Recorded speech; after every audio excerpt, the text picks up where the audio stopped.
So there's a flashback to when, like about a year or so earlier, when Azimma had dug up her Iiua, which they thought was a stone that linked an Ogbanji with the earth. And so by digging it up, she broke her bond with the earth and she wouldn't be able to be reborn and then die again. And so the fact that Azimma got sick again after this really worried Ekwefi.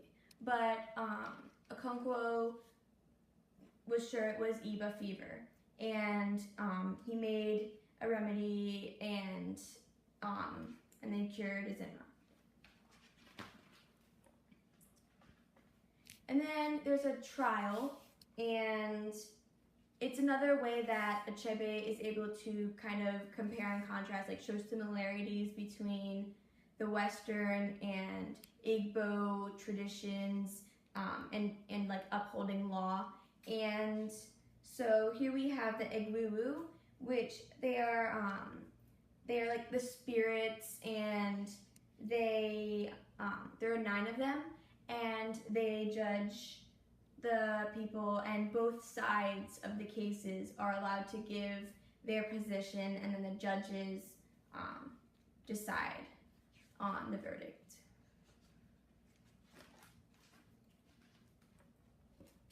And then we have later at when they're back at home, Ekwefi is, well, all the moms are telling like folk tales to their children. Folk tales is a very major part of the story as well, and they serve to kind of represent the feminine aspect of things as opposed to like the masculine, for example, earlier we talked about yams. That's seen as like masculine thing, and the folk tales are seen as a feminine thing. And so folk tales are very big, and so this is an example where there was just a turtle who borrowed a feather from all different from different birds, and then he was able to fly. And a little bit of their culture. And then in the middle of the folktale, they're interrupted by Chilo, the priestess of Agbala, and she's like having a prophecy, and she says that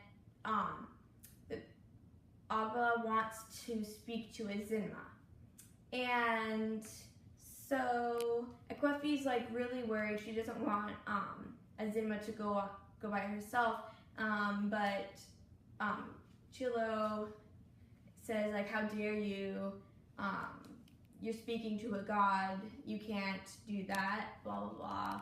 And so she leaves with Azimma, but Ekwefi ends up following behind her instead the entire way.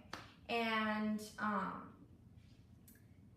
Okonkwo eventually follows too. But this is like a display of motherly love, and how it's like one of the only parts of the story that shows the woman doing, like how a woman is actually doing something like brave and like a warrior, like, you know, they're doing something other than like the kind of like weak feminine side normally shown in here.